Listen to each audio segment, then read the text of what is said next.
नमस्कार दोस्तों, मेरा नाम है विमल सिंह बालाजी। स्टडी अड्डा में आप सभी का स्वागत है। आज तारीख आपकी है 10 जुलाई 2024 की। आज की सभी अपडेट की बात एक-एक करके इस वीडियो में करेंगे। सबसे पहली अपडेट, बिहार लोक सेवा आयोग की तरफ से एक नोटिफिकेशन निकला था टीआरई 3.0 को लेकर के। वैसे तो आपको पता है कि आज इस एग्जाम जो सिटी है वो जारी हो चुका है, परंतु इसमें विषय चयन को लेकर के बात की गई है। इसमें बताया गया है शिक्षा विभाग के अंतर्गत ऐसे अभ्यर्थी जिन्होंने केवल विशेष अध्यालय विद्यालय अध्यापक कक्षा 9 से 10 के अंतर्गत सामाजिक विज्ञान विषय के लिए आवेदन किया है, ऐसे अभ्यर्थियों को सूचित किया जाता है कि वो 9/7/2024 से 16/7/2024 तक की अवधि में अपना जो यूजर नेम है और जो पास है उसे लॉगिन करने के बाद सामाजिक विज्ञान विषय के अंतर्गत विषय समूह का चयन जो है वो करेंगे। विषय समूह में अभ्यर्थी द्वारा सेक्शन 1 में इतिहास अथवा भूगोल विषय का चयन करेंगे और सेक्शन 2 में अभ्यर्थी अर्थशास्त्र, राजनीति शास्त्र, भूगोल आदि सेक्शन 1 में जो चयन नहीं किया गया, जो बचेगा, उन विषयों में से किसी एक विषय का चयन करेंगे। बस ये वाले पॉइंट को आपको मेन फोकस में रखना है, इसमें गलती आपको नहीं करनी है।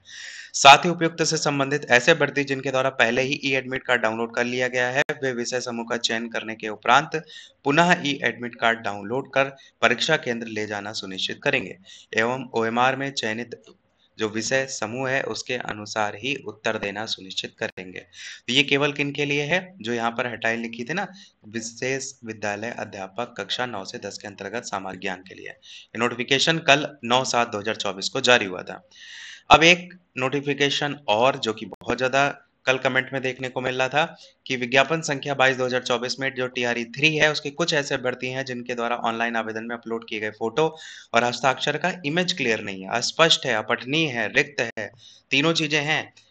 कि तो क्लियर नहीं है, अपठनीय है, रिक्त है, कई लोग कह रहे थे गलत फोटो अपलोड हो गया है। इन सभी के लिए क्या करना है, ऐसे अभ्यर्थियों को सूचित किया जाता है कि वे निम्नलिखित कागजात साक्ष्य परीक्षा की निर्धारित तिथि 19 जुलाई 2024 से 22/7/2024 की परीक्षा के लिए संबंधित परीक्षा केंद्र के जो केंद्र अधीक्षक हैं, उनको समर्पित करते हुए ये सुनिश्चित करेंगे। क्या सुनिश्चित करेंगे? सबसे पहले तो आयोग की वेबसाइट पर आप उपलब्ध एक घोषणा पत्र देखेंगे, उसको आपको पूरी तरीके से भरना पड़ेगा और किसी राजपत्रित पदाधिकारी से अभिप्रमाणित रंगीन फोटो चिपकाएँगे और निर्दिष्ट स्थान पर अपना हस्ताक्षर हिंदी और इंग्लिश में जो है वो करेंगे। तो यहाँ राजपत्रित पदाधिकारी से ही करना है, इस बात को ध्यान दीजिएगा। राजपत्रित पदाधिकारी से अभिप्रमाणित 2 रंगीन ग्राफ जो हैं, उनमें से एक फोटो अभ्यर्थी अपने ई-एडमिट कार्ड में चिपकाएँगे और दूसरा फोटो ई-प्रवेश पत्र के कार्यालय प्रति में संबंधित परीक्षा केंद्र पर जो केंद्राधीक्षक हैं, उनके समक्ष चिपकाएँगे, तो दोनों वहीं चिपकेंगे। अभ्यर्थी पहचान के लिए ऑनलाइन आवेदन में दर्ज किए गए जो पहचान पत्र है, उसके रूप में आधार कार्ड ज़रूर लेकर के जाएँ। केंद्र जो अधीक्षक है, उनके द्वारा अभ्यर्थी से प्राप्त उपयुक्त सभी कागजात, फोटो का मिलान करके सत्यापन करने के बाद ही उन्हें अपने परीक्षा केंद्र पर परीक्षा में सम्मिलित होने की अनुमति दी जाएगी। डाक से प्रवेश नहीं भेजा जाएगा, वो भी क्लियर किया गया। ऑफिशियल वेबसाइट भी यहाँ पर दी गई है। जो घोषणा पत्र आपको मिलेगा, वो ऑफिशियल वेबसाइट पर मिलेगा। अगर ना मिले, तो बताइएगा कमेंट करके, हम टेलीग्राम पर आपको पहुँचा देंगे। अब अगली अपडेट, 11 महीने के लिए ही रखे जाएँगे तदर्थ शिक्षक। अब जब से धीरे जो कॉन्ट्रेक्चुअल वैकेंसी का जो हो रहा है, वैसे-वैसे आप देख रहे हैं इस तरीके से काफ़ी न्यूज़ निकल कर के आ रही हैं। मानदेय पर काम करने के लिए शिक्षकों को देना होगा शपथ पत्र, नए सत्र में फिर से होगा नवीनीकरण, शासन ने इसको लेकर दिशा निर्देश जारी किया। लखनऊ से न्यूज़ है, जिसमें प्रदेश के अशासकीय सहायता प्राप्त जो माध्यमिक विद्यालय हैं, उनके तदर्थ शिक्षकों को मानदेय पर काम करने के लिए एक शपथ पत्र देना होगा कि वो निश्चित मानदेय पर काम करेंगे और उन्हें 11 महीने के लिए ही रखा जाएगा। ऐसा ना हो कि आगे चल के यही सारी चीज़ें जो परमानेंट टीचर की वैकेंसी होती है, उसमें भी ऐसे ही 11-11 महीने का खेल हो जाए। नए सत्र में फिर से नवीनीकरण होगा, अधिकतम 62 साल तक की उम्र तक ही मानदेय पर काम कर सकेंगे। पिछले दिनों कैबिनेट से इसका प्रस्ताव पास होने के बाद शासन ने विस्तृत दिशा निर्देश भी जारी किया था। इसमें 2 नवंबर 2023 को हटाए गए जो तदर्थ शिक्षक थे, उनको मानदेय शिक्षक के रूप में तैनाती के लिए जो है यहाँ पर ये समिति वगैरह बनेगी। इसमें 3 सदस्य होंगे और उन उसके लिए जो पात्र मानदेय शिक्षक के लिए होंगे, उन्हें कहा है कि प्राथमिकता पर उन्हें पूर्व में तैनात रहे जो विद्यालय हैं, उसमें ही जो है वो रखा जाएगा। साथ ही यहाँ पर जो मानदेय है वो अधिकतम 11 महीने के लिए होगा। अगले सत्र के लिए फिर से सहमति पत्र और वगैरह का उसके बाद फिर से रखा जाएगा। इस तरीके की चीज़ें लिखी गई हैं। अब यहाँ पर जो तदर्थ शिक्षक है उन्होंने क्या कहा? उन्होंने कहा भैया हमको भीख नहीं चाहिए, सम्मान चाहिए। उन्होंने यही कहा कि असहमति जताते हुए कि उन्हें मानदेय स्वीकार नहीं है, सरकार अब उनकी नियमित नियुक्ति करे और जो पहले उनको मानदेय पर तैनात पूर्व में दिए जा रहे मानदेय पर ही उनको तैनात करे। 25 से 30 हज़ार में वे काम नहीं करेंगे। और बाकी धरना वगैरह होगा। जल्द निर्णय बदला तो वो सामूहिक इस्तीफा देंगे। इस तरीके से भी चीजें यहाँ पर जो है वो दी गई हैं। बाकी ये दिशा निर्देश हैं जहाँ पर हाई स्कूल स्तर पर 25,000, इंटर स्तर पर 30,000 रुपए मानदेय मिलेगा। मानदेय भुगतान प्रबंध तंत्र समय समय पर जारी निर्देश करेगा। 12 दिन का आकस्मिक और 17 दिन का चिकित्सकीय अवकाश होगा।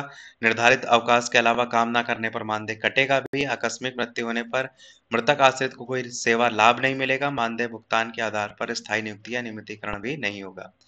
अगली अपडेट भी उसी से ही संबंधित है। शिक्षा मित्रों की तरह तदर्थ शिक्षकों को 11 महीने का मानदेय औसत रिजल्ट 50% से कम होगा तो सेवा भी समाप्त कर दी जाएगी। ये भी यहाँ पर जो है वो बताया गया है। उन्हें स्कूल में रखा जाएगा, इसको लेकर आदेश जारी। ये सारी चीजें देखने को आपको मिल रही हैं। कक्षा 5 तक के बीएड डिग्री वाले जो शिक्षक हैं उनकी सूची तलब। छठे चरण या उसके बाद नियुक्त हुए शिक्षकों का मामला है। शिक्षा विभाग ने पटना से न्यूज़ है 1 से 5 तक के बीएड योग्यताधारी वैसे शिक्षकों की सूची मांगी जिनकी नियुक्ति छठे चरण या उसके बाद हुई है। इसको लेकर के विभाग ने सभी जिला शिक्षा पदाधिकारियों को लेटर भी जारी किया है, साथ ही फॉर्मेट जारी किया है जिसमें शिक्षकों की पूरी विवरणी जो है यहाँ पर मांगी गई है।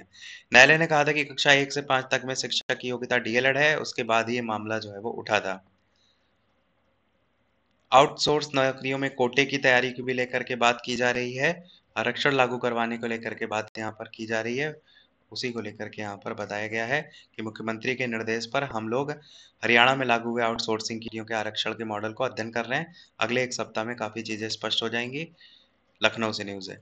अगला है यूपीपीएससी असिस्टेंट प्रोफेसर के 536 पदों पर की जाएगी भर्ती। उच्च शिक्षा निदेशालय ने उत्तर प्रदेश लोक सेवा आयोग को लेकर अधियाचन भी भेजा है। प्रयागराज से न्यूज़ है। निदेशालय में समूह ग के 23 और महाविद्यालयों में 52 पदों पर भर्तियां जो है वो होंगी। स्क्रीनिंग परीक्षा नियमावली मंजूर होने का भी इंतजार जो है वो है।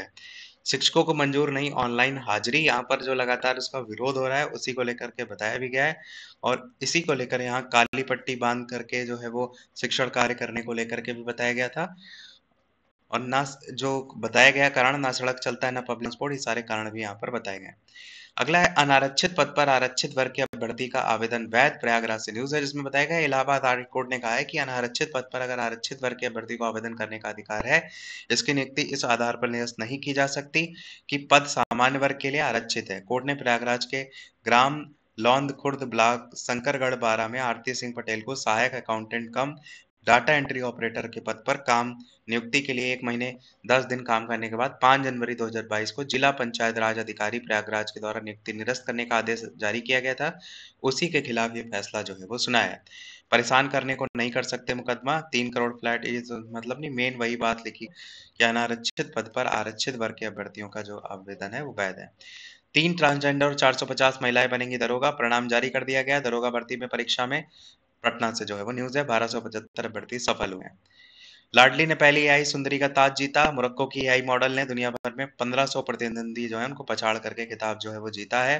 नई दिल्ली से न्यूज़ है। नाम इसका है लाइली, लाडली नहीं है, लाइली। अगली और इस वीडियो की लास्ट डेट, इसके अलावा वीडियो लाइक शेयर भी करते रहिएगा। भारतीय क्रिकेट में गंभीर युग का आगाज। गौतम हेड कोच बन गए। बीसीसीआई सचिव जो है जैसा उन्होंने इसको लेकर के घोषणा भी कर दी है। तो यही था हमारे इस ओवरऑल अपडेट में। वीडियो लाइक शेयर सब्सक्राइब कीजिएगा। मिलते हैं अगले अपडेट में, तब तक के लिए नमस्कार, जय हिंद।